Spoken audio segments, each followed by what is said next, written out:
So I did marine work for a while. From Portugal, I went to Barbados, from Barbados to Malaysia, then Malaysia to the Maldives. Then I ended up doing a master's with fieldwork in Cuba.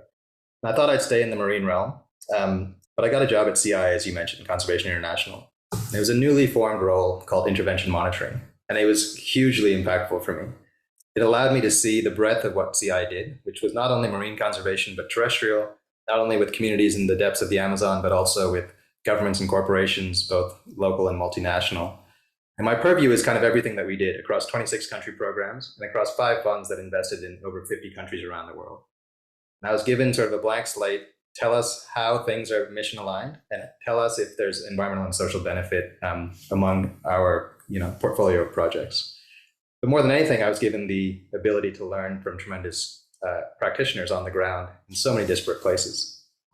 After 7 years and all this amazing learning, I remember sitting at The Hague for a meeting in 2011.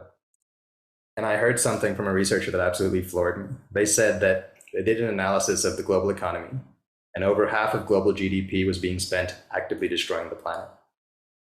I quickly scrambled and scribbled down sort of what we were doing actively protecting it at the time. This is 2010, 2011. We worked for one of the largest environmental organizations. We had the largest funders. We had relationships with the World Bank and governments around the world. I added it all up and I came up with a number that was roughly 1,000 times less in terms of actively protecting the planet.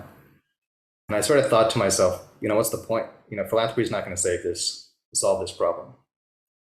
In 2012, for personal reasons, we moved back to Canada, which is where I am now in Halifax, Nova Scotia. My wife had a great opportunity to start a program at the hospital here, and I followed along like a dutiful husband. Always assuming I'd stay in the nonprofit world, but try to influence this global GDP question. But CI didn't have a presence in Canada and didn't want to build one for me. So as a second, happy accident, while I was disappointed at the time, it provided a gentle push for me off a cliff to sort of say, what's next? And what was next was I was going to take a moment and do some consulting work and then figure out sort of the next steps. But within 2 or 3 months, we found that there was a very specific niche that we could fill through the consulting business, which was how do you connect that capital that's ostensibly destroying the planet today into more productive activities? And what we learned pretty quickly while I was at CI and beyond is that capital doesn't necessarily want to destroy the planet. It just doesn't know a different pathway. And if you can create the architecture and the enabling environment to help guide those resources in a more productive way, with the incentives aligned and the economic prosperity that is needed, then there's opportunities and they abound. So that's what we've done over the last 11 years. So we have 2 primary theses. One is how do we influence some of the $45 trillion a year being spent actively destroying the planet and convert it into productive activities? And secondly, how do we grow the 45 billion, which is now roughly 200 billion? How do we continue to grow that and make sure it's spent the most effectively, efficiently, and impactfully that it can be? So when we started 11 years ago, this was kind of across sectors and across the capital stack. We work with philanthropists, with governments, with corporations, with investors, with individuals. And we've helped influence a considerable amount of capital, over $4.5 billion. And the common question we heard back then was, doing good and doing well. I mean, really? Is that possible? How do you do that?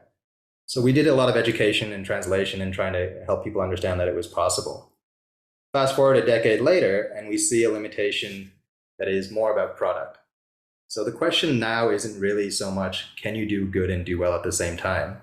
It's, yes, we want to do that, but where are the scaled products that we can invest in for the future economy?